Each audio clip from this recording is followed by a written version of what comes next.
السلام علیکم ناظرین، امریکہ اور ایران کی جنگ بندی کس معاہدے کے تحت ہوئی ہے؟ ایران کے 10 نکات کیا ہیں اور امریکہ کے 15 نکات کون سے ہیں؟ دونوں فریقین کے بہت سخت شرائط پر مبنی نکات ہیں۔ یہ مذاکرات کامیاب ہوں گے یا نہیں، اس پر آپ اپنی رائے کمنٹ میں ضرور بتائیں، اور ایسی ہی معلومات ویڈیو کے لیے ہمارے چینل کو سبسکرائب ضرور کر دیں۔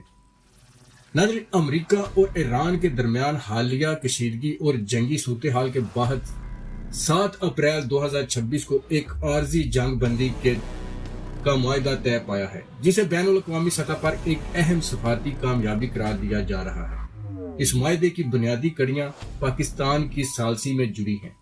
یہ معاہدہ ایک 2 مرحلہ وار فریم ورک پر مبنی ہے، جس کے پہلے مرحلے میں فوری طور پر فوجی کارروائیاں روکنے اور آبنائے ہرمز کو بحری ٹریفک کے لیے دوبارہ کھولنے پر اتفاق کیا گیا ہے، تاکہ عالمی سطح پر تیل کی سپلائی بحال ہو سکے۔ اس جنگ بندی کے تحت ایران نے اپنے 10 نکاتی امن منصوبے کی بنیاد مذاکرات کی پیشکش کی ہے، جبکہ امریکہ نے بھی 15 نکاتی تجاویز سامنے رکھی ہیں، جن میں ایران کے جوہری پروگرام پر پابندیاں، میزائلوں کی حد بندی اور خطے میں مسلح گروہوں کی حمایت ختم کرنے جیسے مطالبات شامل ہیں۔ ناظرین، اس کے بدلے میں امریکہ کی جانب سے ایران پر عائد اقتصادی پابندیوں میں نرمی اور بیرون ملک منجمد ایرانی اثاثوں کی بحالی جیسے مراعات کا اشارہ دیا گیا ہے۔ معاہدے کے مطابق اگلے 15 سے 20 دنوں کے دوران پاکستان کی میزبانی میں اسلام آباد میں تفصیلی مذاکرات ہوں گے، جن کا مقصد اس عارضی جنگ بندی کو ایک مستقل امن معاہدے میں تبدیل کرنا ہے۔ ناظرین، ایران کے 10 نکات کیا تھے اور امریکہ کے کیا تھے؟ یہ بڑا اہم سوال ہے۔ ایران کی جانب سے پیش کردہ 10 نکاتی امن منصوبے کا محور بنیادی طور پر ملکی خود مختاری کا تحفظ اور معاشی استحکام، جس میں سب سے پہلا اور اہم نقطہ تمام امریکی معاشی پابندیاں کا فوری اور مکمل خاتمہ ہے۔ ایران کا موقف ہے کہ جب تک اس کی تیل کی برآمدات اور بین الاقوامی بینکنگ نظام تک رسائی بحال نہیں ہوتی، کوئی بھی مستقل معاہدہ ممکن نہیں ہے۔ اس کے ساتھ ہی ایران نے مطالبہ کیا ہے کہ امریکہ مشرق وسطی بالخصوص ایران کی سرحدوں کے قریب واقع فوجی اڈوں سے اپنے دستے واپس بلائے اور خطے کے داخلی معاملات میں مداخلت بند کرے۔ نکات میں ایرانی جوہری پروگرام کو پرامن مقاصد کے لیے تقسیم کرنے، منجمد اثاثوں کی غیر مشروط واپسی اور خطے میں سیکیورٹی کے ایک ایسے نئے فریم ورک کی تشکیل شامل ہے جس میں صرف علاقائی ممالک شامل ہوں اور بیرونی قوتوں کا کردار ختم کر دیا جائے۔ ناظرین، دوسری جانب امریکہ کے 15 نکاتی مطالبات کافی سخت اور جامع ہیں، جن کا مقصد ایران کی فوجی اور اسٹریٹجک صلاحیتوں کو محدود کرنا ہے۔ امریکہ کا پہلا مطالبہ ایران کے بیلسٹک میزائل پروگرام پر مکمل پابندی اور طویل فاصلے تک مار کرنے والے میزائلوں کی تیاری روکنا ہے، تاکہ اتحادی ممالک کے تحفظ کو یقینی بنایا جا سکے۔ اس کے علاوہ امریکہ چاہتا ہے کہ ایران شام، یمن، لبنان اور عراق میں سرگرم مسلح گروہوں کی مالی اور عسکری امداد مستقل طور پر بند کرے اور بین الاقوامی معائنہ کاروں کو اپنی تمام جوہری تنصیبات تک بلا روک ٹوک رسائی فراہم کرے۔ امریکی تجاویز میں سائبر حملوں کے خاتمے، سمندری حدود میں جہاز رانی کی آزادی کی ضمانت اور قیدیوں کے تبادلے جیسے نکات بھی شامل ہیں، جن پر عمل درآمد کو پابندیوں میں نرمی سے مشروط کیا گیا ہے۔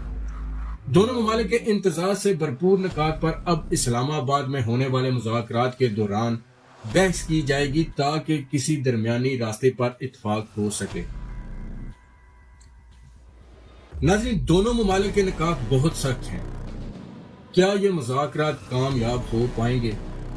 ایران اور امریکہ کے درمیان جاری یہ کشیدگی جس نیز پر پہنچ چکی ہے، وہاں مذاکرات کی کامیابی کے بارے میں حتمی رائے قائم کرنا مشکل ہے۔ تاہم ماہرین اس صورتحال کو نازک توازن قرار دے رہے ہیں۔ دونوں فریقین کے مطالبات میں زمین آسمان کا فرق ہے۔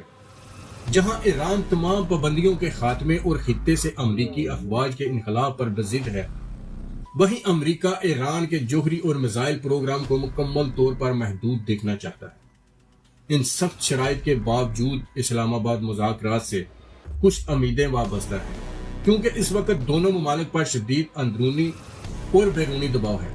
امریکہ میں صدر ٹرمپ کی حکومت پر عوامی اور معاشی دباؤ ہے کہ وہ ایک اور طویل جنگ میں الجھنے کے بجائے اسے ختم کریں، جبکہ ایران کی معیشت پابندیوں اور حالیہ حملوں کے باعث شدید متاثر ہوئی ہے، جس کی وجہ سے تہران کو بھی کسی نہ کسی سطح پر سمجھوتے کی ضرورت ہے۔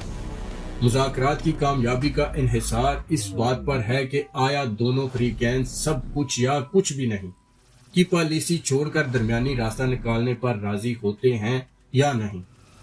سفارتی حلقوں میں یہ تجویز زیر بحث ہے کہ شاید ایک بڑا جامع معاہدہ کرنے کے بجائے چھوٹے چھوٹے مراحل میں رعایتیں دی جائیں، مثلا ایران آبنائے ہرمز کو مکمل طور پر کھلا رکھے اور بدلے میں امریکہ اسے محدود سطح پر تیل بیچنے کی اجازت دے دے۔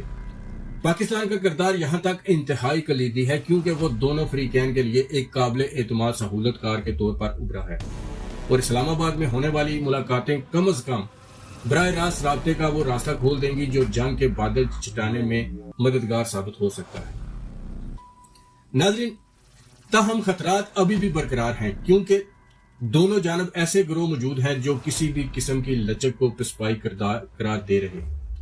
ایران کی پاسدارانہ انقلاب کے بعض کمانڈرز اب بھی سخت موقف رکھنے پر زور دے رہے ہیں، جبکہ امریکہ میں بھی بعض حلقے ایران پر مزید فوجی دباؤ ڈالنے کے حامی۔ ناظرین، اگر اسلام آباد مذاکرات میں اگلے 2 ہفتوں کے دوران کوئی ٹھوس پیش رفت نہ ہوئی تو جنگ بندی کا یہ عارضی معاہدہ ختم ہو سکتا ہے، جس کے بعد دوبارہ تصادم کا خطرہ بڑھ جائے گا۔